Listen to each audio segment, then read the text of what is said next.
आपल्याला वाटतं.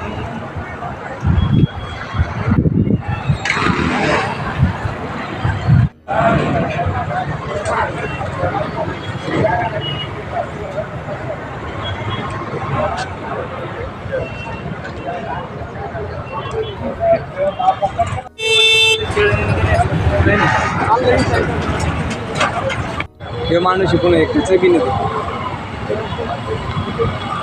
यायचं आणि पलीकडनं जायचं.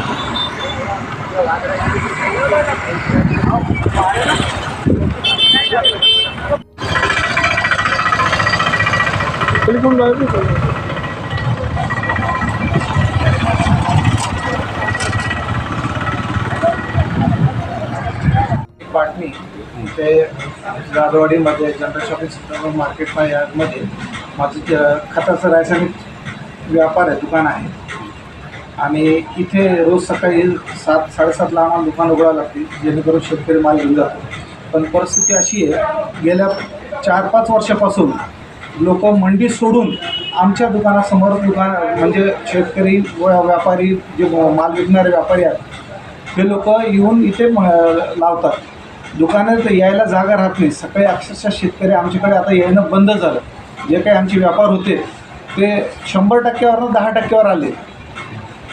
फक्त इतके की जागा नाही, ते सकाळी मोटरसायकलसुद्धा जात नाही. आणि लोक हे जे मंडीत बसणारे लोक आहेत आमचे शटरवर संडास करतात.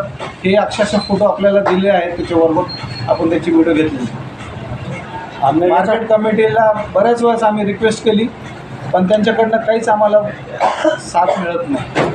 काय किती तक्रारी कधी केलेल्या तुम्ही? बऱ्याच वेळेस दिलं सर. 4-5 वर्षापासून दरवेळेस तक्रार होत होते. सगळे व्यापारी जाऊन भेटतात त्यांना. ते म्हणतात करतात एका दुसऱ्या दिवशी बंद होतो, पण तिसऱ्या दिवशी परत चालून जाते. आज नाही, आज तुमचं दुकान एका साईडला आणि गोडाऊन एका बाजूला. आणि आता बघितलं आम्ही तर गोडाऊनला खूप दुर्गंधी पसरलेली. लोक फार संडास करतात. इथं सगळं स्वच्छता संडास असून सुद्धा लोक जात नाही. शटरसमोर आता हे तर काही नाही, शटरसमोर सकाळी लॉक उघडायला त्रास होतो आम्हाला. शटरच्या कुलपाजवळ हागून जातात. मार्केट कमिटीने इथं सुलभ शौचालय बांधलेलं आहे, पण ते काही उपयोगाचं नाही. लोक कोणी जात नाही तिथे.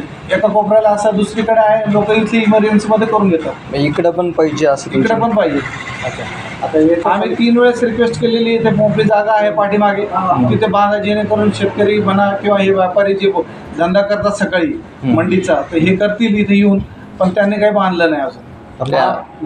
इथं कर्मचारी सुद्धा आहे मार्केट कमिटीचे. कर्मचारी काहीच करत नाही. कुठले कर्मचारी काहीच काम करत नाही. आणि आता तुमच्या दुकानासमोर भाजी मार्केट भरत आहे, त्याची वेळची वेळ साफसफाई होते नाही. फक्त एकच लाईन आमची समोर होती, कारण मी दररोज त्यांना बोलतो म्हणून माझी समोरची गल्ली साफ होती. मागची गल्लीसुद्धा साफ होती. आता इथे 3-4 गल्ल्यामध्ये खताची दुकानं आहेत, रासायनिक खतं बियाण्याच्या. पण त्यापैकी फक्त एकच गल्ली साफ होती. आणि ती पण साफसफाई 1-1.5च्या नंतर तो येतो, तोपर्यंत इतकी दुर्गंध असती की बस. आणि इतके डास होतात, भयंकर डास होतात. साफसफाई कर्मचारी किती येतात इकडं आणि किती उपलब्ध होतात असं? त्यांचा ट्रॅक्टर येतो ना मंडीचा, त्यांचा ठरवलेला आहे तो ट्रॅक्टर येतो.